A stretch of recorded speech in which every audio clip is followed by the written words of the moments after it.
Canal Historias de la Biblia presenta ¿Quién era Bath-sheba? La historia de la relación entre David y Batheba en la Biblia. La mujer que estuvo en el centro del mayor pecado del rey más emblemático de Israel fue Bath-sheba, la esposa de David, quien fue madre del rey más próspero de la Biblia, Salomón. Antes de esto, tuvo una vida con otro hombre, Urías. La historia de Betsabé se entrelaza con la historia de la caída de un hombre identificado en la Biblia como alguien que era según el corazón de Dios. Su historia se mezcla con la historia de un pecado que parecía quedar impune, un pecado que estaría oculto a los ojos de los hombres, pero que no escapó de los ojos de Dios. En este video, descubrirás lo que realmente dice la Biblia sobre quién fue Betsabé y cuál fue su responsabilidad en todo lo sucedido. ¿Fue ella una víctima o una villana en esta historia? Mira este video hasta el final y lo comprenderás. La Biblia dice que Betsabé era hija de Eliam y nieta de Ahitofel o de Lonita. Su nombre probablemente significa hija de un juramento o séptima hija. También se la llama en el texto bíblico Bath-sheba, que significa hija de abundancia. Antes de su involucramiento con David, Betsabé era la esposa de Urías, un soldado del ejército de Israel. La Biblia no proporciona información o detalles sobre la vida personal de Betsabé y Urías, es decir, no hay nada disponible sobre cómo era su relación. Todo lo que se sabe es que un día David vio a Betsabé mientras se lavaba en un ritual de purificación. En esos días, las fuerzas israelitas estaban en guerra y Urías, el esposo de Betsabé, estaba en el campo de batalla sirviendo al ejército de Israel. Por otro lado, aunque David también era conocido en la historia como un rey guerrero, no estaba en esa batalla. En cambio, estaba cómodamente en su palacio, con el corazón y la mente vacíos para urdir un trama pecaminosa. Aquí es donde llegamos a la parte más complicada y triste de la historia de Betsabé. La Biblia relata que David desde su terraza vio a Betsabé lavándose y la deseó. Investigó quién era esa mujer y, a pesar de enterarse de que Betsabé era hija de Eliam, uno de sus mejores guerreros, nieta de Ahitofel, uno de sus consejeros más cercanos, y esposa de Urías, uno de sus soldados más leales, David decidió seguir adelante. Cedió a sus deseos y fue dominado por el pecado. Impresionado por la belleza de Betsabé, David ordenó que la mujer fuera llevada a su palacio, donde se acostó con ella y consumó su pecado de adulterio. Algún tiempo después, el rey David descubrió que había embarazado a Betsabé. Entonces, intentó a toda costa ocultar su pecado. En primer lugar, trató de hacer que Urías pensara que el hijo era suyo, por lo que mandó que Urías regresara a la ciudad de Jerusalén. El objetivo era convencerlo de que fuera a casa y se acostara con Betsabé. Si eso sucedía, Urías no sospecharía del embarazo de su esposa. Sin embargo, Urías no aceptó regresar a casa y estar con su esposa mientras sus compañeros estaban en plena guerra. Incluso David intentó embriagarlo, pero Urías no cedió. Fue entonces cuando David se sumergió aún más en el pecado al ordenar que Urías fuera colocado en la línea del frente de la batalla para que muriera. Después de que Betsabé pasara el período de luto por la muerte de su esposo, David la tomó como esposa. Tal vez en su mente, en ese momento, pensó que había resuelto todos sus problemas y que su reputación y el honor de Betsabé estaban preservados. Todo parecía tranquilo y oculto, pero Dios había visto lo que David había hecho y definitivamente no estaba complacido. El Señor envió al profeta Natán para denunciar el pecado de David y exponer su miseria. Primero, Natán le contó a David una especie de parábola que ilustraba lo que había sucedido entre David, Betsabé y Urías. Esta parábola del profeta de Dios fue presentada de tal manera que, antes de darse cuenta y de entender que el relato era una ilustración de su propia miseria, David se indignó por la situación descrita en la parábola y declaró que el hombre que hubiera cometido tal pecado merecía la muerte. Cuando David se dio cuenta de que la parábola se refería a su propio caso, el rey de Israel lamentó profundamente su situación. Frente a este relato bíblico, surge con frecuencia la pregunta sobre la verdadera participación, postura y culpa de Betsabé en este pecado. En definitiva, ¿Betsabé fue una villana o una víctima? A lo largo de los siglos, los estudiosos han debatido sobre lo que realmente sucedió en este episodio desastroso. En general, todos están de acuerdo en que lo que ocurrió fue algo injustificable, un pecado realmente terrible. Sin embargo, hay diferentes interpretaciones sobre el papel de Betsabé en todo esto. Por ejemplo, algunos estudiosos sugieren que, como David vio a Betsabé desde la terraza de su palacio, de alguna manera el lugar donde ella se estaba bañando no era completamente privado, y que ella podría haber sido imprudente al elegir lavarse en un lugar donde podría ser vista. Sin embargo, esta interpretación parece ser problemática, ya que no hay nada en el texto bíblico que respalde este tipo de conclusión. El hecho de que David haya podido ver a Betsabé bañándose no significa necesariamente que ella fue imprudente. Es importante recordar que David vio a Betsabé desde la terraza de su palacio, lo cual es información relevante en el texto bíblico. Desde el palacio, David tenía una vista privilegiada y estratégica de la ciudad, lo que significa que podía ver cosas que otras personas en sus casas no podían ver. Además, el relato bíblico de esta historia en el capítulo 11 del segundo libro de Samuel comienza enfatizando en el primer versículo que todo esto ocurrió en un momento en que los reyes solían salir a la guerra. El texto claramente coloca a David como alguien que estaba en un lugar donde no debería haber estado. Por lo tanto, es posible que Betsabé ni siquiera supiera que el rey estaba en el palacio, y aunque lo supiera, tal vez no hubiera tenido la percepción de que desde el balcón del palacio se podía ver el lugar donde ella se purificaba. Decir que Betsabé fue imprudente en este episodio es solo una especulación, no un dato bíblico. Incluso si Betsabé hubiera sido imprudente al elegir un lugar donde el rey pudiera verla, eso de ninguna manera justificaría que David la tomara como su esposa. Además, algunos comentaristas llevan esta interpretación aún más lejos y argumentan que Betsabé podría haber seducido intencionalmente al rey de Israel al elegir realizar su purificación en un lugar o momento en el que pudiera insinuarse hacia él. Sin embargo, nuevamente, este tipo de posición es más una especulación que no se sostiene bajo un análisis cuidadoso del texto bíblico. De hecho, en ninguna parte del texto bíblico se presenta a Betsabé como alguien que haya ideado y tenido éxito en un plan de seducción del rey de Israel. Cuando Dios levantó al profeta Natán para confrontar a David, el mensaje divino dejó claro que David era el responsable de lo que había sucedido. No hay en el texto bíblico ninguna reprimenda específica dirigida a Betsabé. Según la ley mosaica, una pareja que practicaba el adulterio consensuado era castigada con la muerte, pero ninguna de esas sanciones está dirigida específicamente a Betsabé.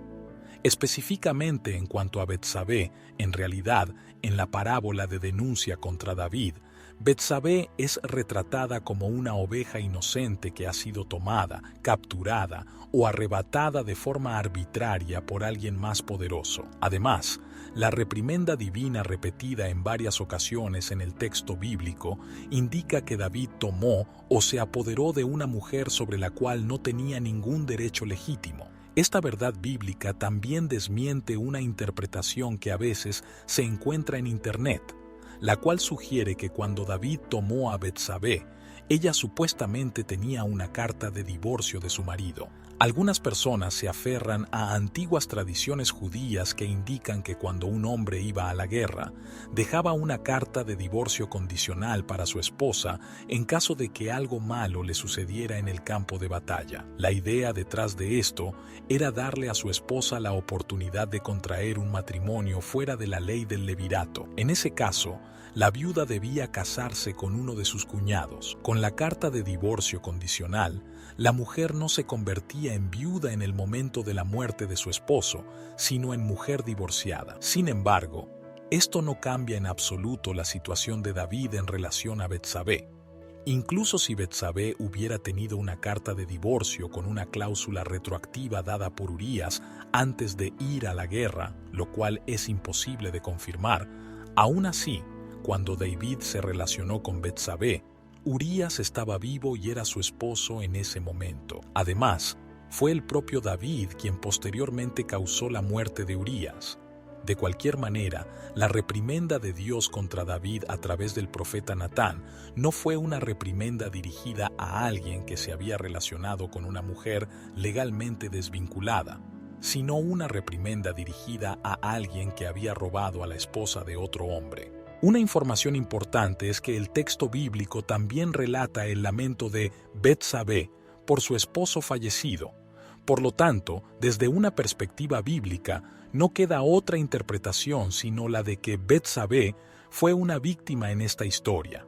Suponer que lo que sucedió le trajo satisfacción a Betsabé porque, después de todo, se relacionó con el rey de Israel y posteriormente se convirtió en su esposa, es hacer una inferencia en el texto bíblico y juzgar los pensamientos y el carácter de una mujer sin ninguna evidencia o base bíblica. En resumen, una lectura natural del texto bíblico indica que David utilizó su posición de poder y realeza para tomar a Betsabé de manera injusta y pecaminosa. David utilizó su posición de poder, su realeza y sus prerrogativas como líder de la nación para intentar imponer su voluntad sobre el matrimonio de Betsabé, sobre la vida de Urías y sobre la ley de Dios que condenaba su codicia y su comportamiento perverso. Sin embargo, curiosamente, cuando David convocó a Betsabé, ella estaba realizando su purificación de acuerdo con la ley. Es decir, mientras David estaba violando la ley al acercarse a ella, Betsabé estaba cumpliendo con la ley al observar las reglas sobre la purificación de las mujeres.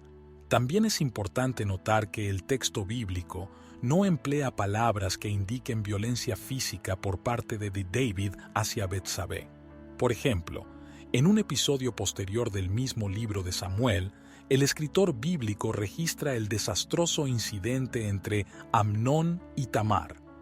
En ese caso, el escritor utiliza términos hebreos que dejan claro que Amnón actuó con violencia hacia Tamar, mientras que ella intentó resistirse. Sin embargo, el mismo escritor no repite estos términos para describir la relación de David con Betsabé. El relato bíblico no indica que David utilizara violencia física para consumar su relación con Betsabé. Sin embargo, esto no reduce la gravedad de lo que David hizo.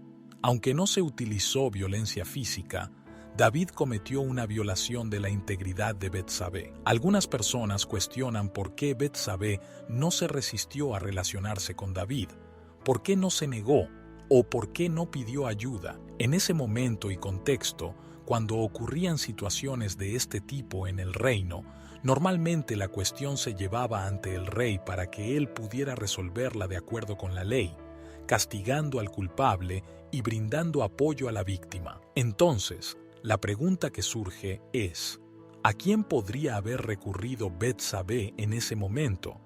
¿A quién podría haber pedido ayuda? ¿A quién podría haber pedido auxilio?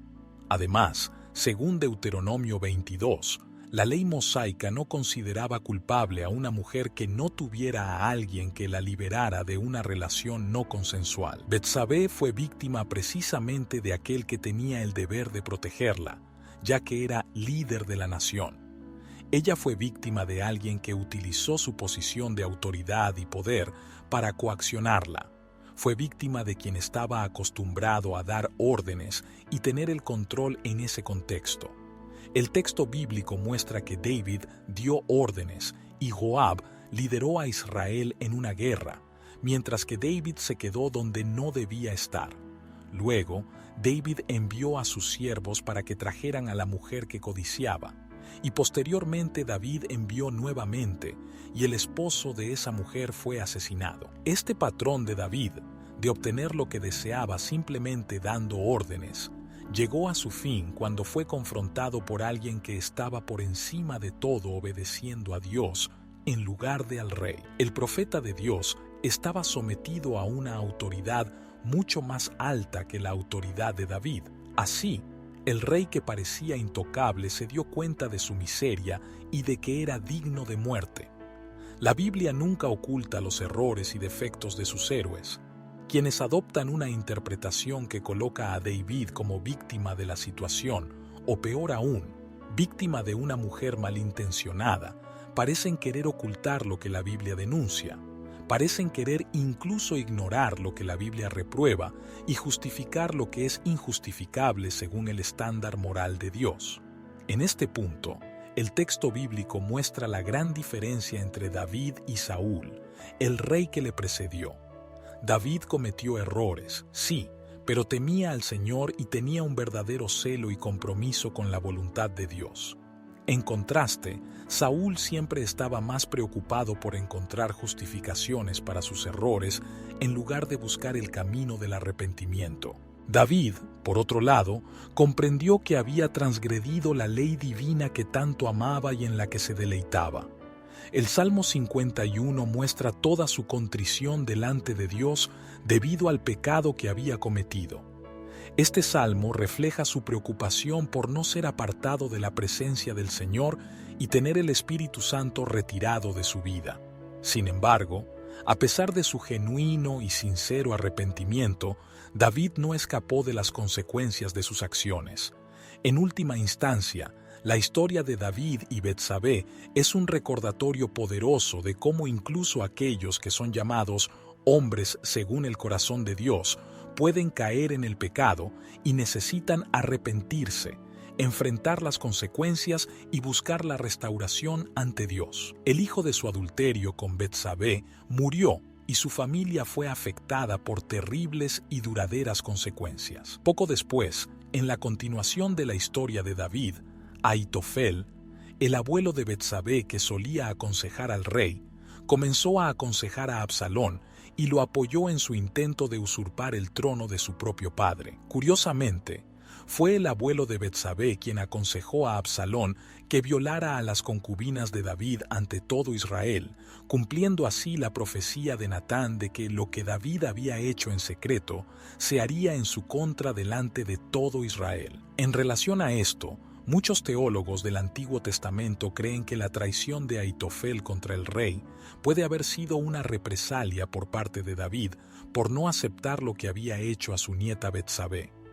Sea como sea, una vez que estuvieron casados legalmente, David y Betsabé fueron padres de otros 4 hijos: Salomón, Simei, Sobabí y Natán. Sin duda, Salomón fue el más ilustre entre ellos. De hecho, la coronación de Salomón ocurrió en un momento en que había una conspiración para que su medio hermano Adonías asumiera el trono de Israel. Betsabé, junto con el profeta Natán y el sacerdote Sadoc, fue crucial para que Adonías no tuviera éxito en su reclamo. Lograron que David proclamara rápidamente a Salomón como rey, y en ese momento, Betsabé se convirtió en la reina madre de Israel. Finalmente, como madre de Salomón, Betsabé es mencionada en el Nuevo Testamento al ser incluida en la genealogía de Jesús. Sin embargo, el texto bíblico no deja de recordar que antes de esto, ella había sido la esposa de Urías. Incluso en la genealogía más honorable en la que David podría ser citado, hay un recordatorio de su pecado. Cuando reflexionamos sobre esto, podemos reconocer que Dios cumple su propósito a pesar de las debilidades humanas. Tal vez escuches esta historia y te consideres mejor que David, pero sin la gracia divina no somos nada. No hay mérito propio en nosotros. David, Betsabé, Urías, tú y yo Si hoy somos beneficiarios de la bendición de Dios, es debido a su gracia, un favor inmerecido. Si has llegado hasta aquí y aún no te has suscrito a nuestro canal, hazlo ahora. Conviértete en miembro para apoyarnos en este trabajo de enseñanza bíblica y también deja tu comentario para compartir tu opinión sobre la historia de Betsabé.